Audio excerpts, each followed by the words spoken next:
China strings of pearls के जरिए हमें चारों तरफ से घेर रहा है। एक कंप्लीट स्ट्रैटेजी बनाई गई है और हमारा ऑपोजिशन क्या कर रहा है? देश के डिफेंस प्रोजेक्ट्स को रोकने की कोशिश। अब जैसे ही इंडिया ग्रेट निकोबार प्रोजेक्ट के थ्रू चीन के अगेंस्ट अपनी पोजीशन स्ट्रॉन्ग करना चाहता है, तो राहुल गांधी कहते हैं कि ये स्कैम है, फॉरेस्ट को लूटा जा रहा है। लेकिन क्या आप लोगों को पूरी सच्चाई बताई जा रही है? Retired major general P Vivekanandan कहते हैं कि ये प्रोजेक्ट इंडिया की मैरीटाइम स्ट्रेंथ बढ़ाएगा और हर मूवमेंट पर सर्वेलेंस को इंप्रूव करेगा। The southeast and northeast portion of Andaman Nicobar Islands is very close to Sumatra, which is part of Indonesia, and state of Malacca is opposite us. Where more than 60% of the world transshipment, whether it is China or other countries, is through the straits. So, like what we know, what is happening in Iran, in the Strait of Hormuz. This Strait of Malacca is also strategically very important, and we have to defend its integrity and free usage.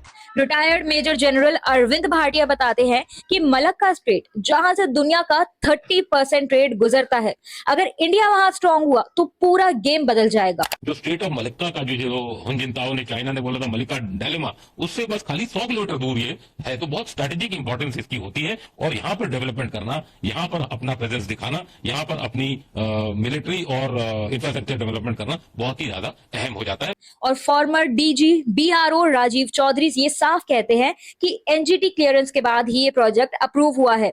Marine life, corals, turtles, सबके लिए protection plans हैं। People have even gone to the court and court has given their verdict because National Green Tribunal has given the clearance after due deliberation in the process.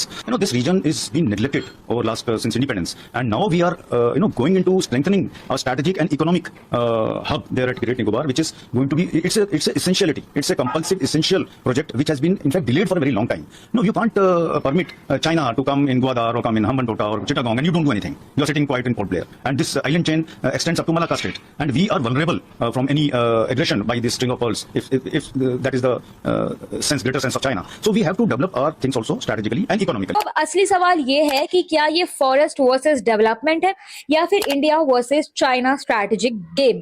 क्योंकि China तो alternate root ढूंढ ही रहा है, ports भी बना रहा है, अपनी प्रेजेंस बढ़ा रहा है, और जब इंडिया फाइनली इन सब चीजों को काउंटर करना चाहता है तो यहाँ नैरेटिव क्या बनता है? स्कैम का, लूट का, डिस्ट्रक्शन का। अब ये तो राहुल गांधी बता सकते हैं कि उनको क्या दिक्कत है इस प्रोजेक्ट से, लेकिन जहां तक मेरी समझ है, इस प्रोजेक्ट से भारत का डोमिनेंस उस एरिया में बहुत बढ़ जाएगा। देखो, एनवायरनमेंट जरूरी है, ट्राइबल राइट्स और भी ज्यादा जरूरी हैं, लेकिन नेशनल सिक्योरिटी ऑप्शनल नहीं होती। जब एक्सपर्ट्स, आर्म्ड फोर्स वेटरन्स ये क्लियरली बोल रहे हैं कि ये प्रोजेक्ट जरूरी है, प्लान्स इसके लिए मौजूद हैं, सब कुछ सेफ गार्ड है, तो हर चीज को पॉलिटिक्स बना देना देश के लिए सही नहीं है।